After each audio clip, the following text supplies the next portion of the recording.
Stop wasting time on people who don't care about you, while your loyalty is wasted on the emotionally unavailable. Yes, the pursuit of meaningful connection where you show up wholeheartedly, invest your precious energy, and hope that someone else will meet you halfway, or at least notice you're carrying the entire load on your back. Cue that painful, slow realization. You've heard this before. Maybe if I just try harder. Maybe they're just busy. Maybe it's me. Tell me, have you ever been trapped in this exhausting loop of over-investing in someone who treats you like an afterthought? I'm Dylan Moore, author, cognitive behavior specialist, and devoted advocate for women's empowerment and men's emotional healing.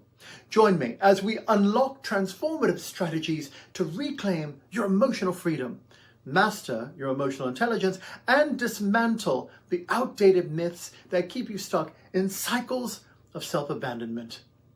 Now, let's discuss why chasing unavailable people is an emotional dead end.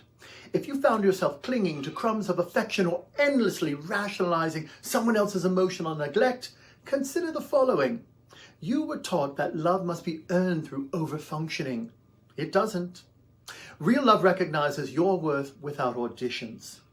You mistake inconsistency for passion, as if emotional chaos is a sign of deeper connection. It's not. You confuse chemistry with trauma bonding. That adrenaline you feel, often unresolved childhood patterns, not destiny. You believe you have to fix or prove yourself to be lovable, when in truth, love cannot be earned from someone committed to misunderstanding you.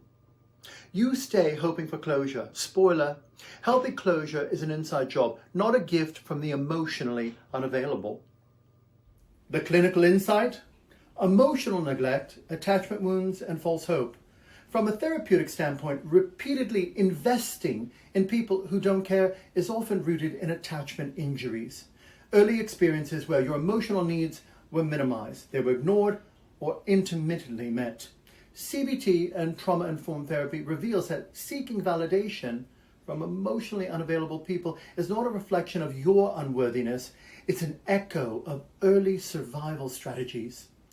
Healing begins when you recognize that your emotional needs are not burdens, they're sacred signals calling you. They're calling you home to yourself.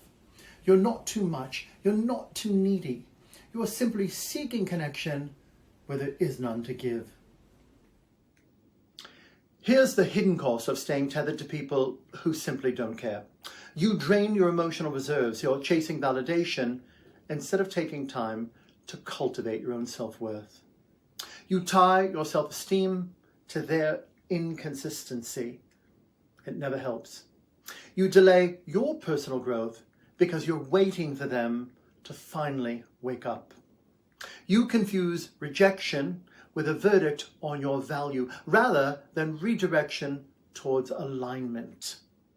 Now, let's reclaim your power with these acts of emotional liberation. Recognize red flags early and respond. Don't rationalize. If they show you disregard, believe them the first time. Stop seeking closure from those who never offered you clarity. Your healing does not require their apology.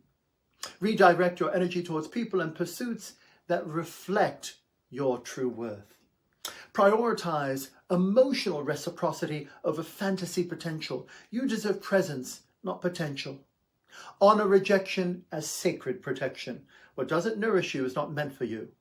Now, why this works according to actual therapy, not just pop psychology.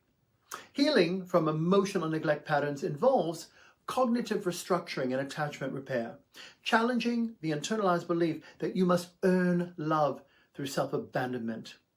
In emotional intelligence work, we know that healthy relationships are not games of pursuit or performance. They are natural extensions of mutual respect and care. When you stop investing in emotional mirages, you create a space for true emotional healing, conscious relationships, and thriving personal growth. You don't have to prove you're worthy to someone who couldn't see your value, even if you danced naked across the living room floor. You only have to remember you were valuable all along. And now, a deliciously scandalous realization.